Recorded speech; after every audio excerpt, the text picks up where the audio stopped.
মুসলিমদের অন্যতম বৃহৎ ধর্মীয় উৎসব ঈদুল ফিতরের গুরুত্বপূর্ণ অনুষঙ্গ সদকাতুল ফিতর বা ফিতরা। ইসলাম ধর্মে এটি জাকাত আল ফিতর নামেও পরিচিত। রোজা শেষে ঈদের আগে দরিদ্রদের সহায়তায় এই দান করা প্রত্যেক সামর্থ্যবান মুসলিম নারী পুরুষের জন্য বাধ্যতামূলক। ইসলামী চিন্তাবিদদের মতে রোজা পালনের সময় অনিচ্ছাকৃত ত্রুটি বিচ্যুতি সংশোধন এবং সমাজের অসচ্ছল মানুষ যাতে আনন্দের সঙ্গে ঈদ উদযাপন করতে পারেন সেই উদ্দেশ্যেই ফিতরার বিধান। ফিতরা ঈদের নামাজের আগে আদায় করতে হয়। নামাজের পর দিলে তা সাধারণ সদকা হিসেবে গণ্য হয়। হাদিসে বর্ণিত আছে, মহানবী হযরত মুহাম্মদ সাল্লাল্লাহু আলাইহি ওয়াসাল্লাম ফিতরা বাধ্যতামূলক করেছেন। সুনান ইবনে মাজাহ এ উল্লেখ আছে, ফিতরা রোজাদারকে অশালীনতা থেকে পবিত্র করে এবং দরিদ্রদের জন্য খাদ্যের ব্যবস্থা করে। চলতি বছর দেশে জনপ্রতি সর্বোচ্চ ফিতরা নির্ধারণ করা হয়েছে ২৬৪০ টাকা এবং সর্বনিম্ন ১১৫ টাকা।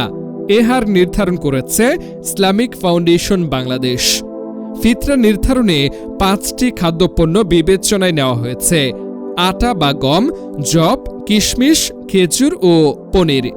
নির্ধারিত হার অনুযায়ী গম বা আটা ১ কেজি ৬৫০ গ্রাম বা ১১৫ টাকা, যব ৩ কেজি ৩০০ গ্রাম বা ৩৯৬ টাকা, কিশমিশ ৩ কেজি ৩০০ গ্রাম বা ১৬৫০ টাকা, খেজুর ৩ কেজি ৩০০ গ্রাম বা ১৯৮০ টাকা, পনির ৩ কেজি ৩০০ গ্রাম বা ২৬৪০ টাকা। মুসলিমরা নিজ নিজ সামর্থ্য অনুযায়ী উল্লেখিত পণ্য বা তার বাজার মূল্য দিয়ে ফিতরা আদায় করতে পারবেন। ইসলামে অর্থ সা ও এক সা নামে দুটি প্রাচীন আরব পরিমাপ একক রয়েছে। গমের ক্ষেত্রে অর্থ সা প্রায় ১ কেজি ৬৫০ গ্রাম এবং অন্যান্য ৪ পণ্যের ক্ষেত্রে এক সা প্রায় ৩ কেজি ৩০০ গ্রাম নির্ধারিত। ইসলাম বিষয়ক গবেষকরা বলছেন, সর্বনিম্ন হার অনুযায়ী ফিতরা আদায় করলে কর্তব্য সম্পন্ন হবে, তবে ব্যক্তির আর্থিক সামর্থ্য অনুযায়ী যুক্তিসঙ্গত ও উত্তম মানের ফিতরা প্রদানই অধিক কল্যাণকর। ধর্মীয় বিধান অনুযায়ী পরিবারের কর্তা নিজের পাশাপাশি তার ওপর নির্ভরশীল সদস্যদের যেমন স্ত্রী, সন্তান, এমনকি অসচ্ছল বাবা মায়ের পক্ষ থেকেও ফিতরা আদায় করবেন।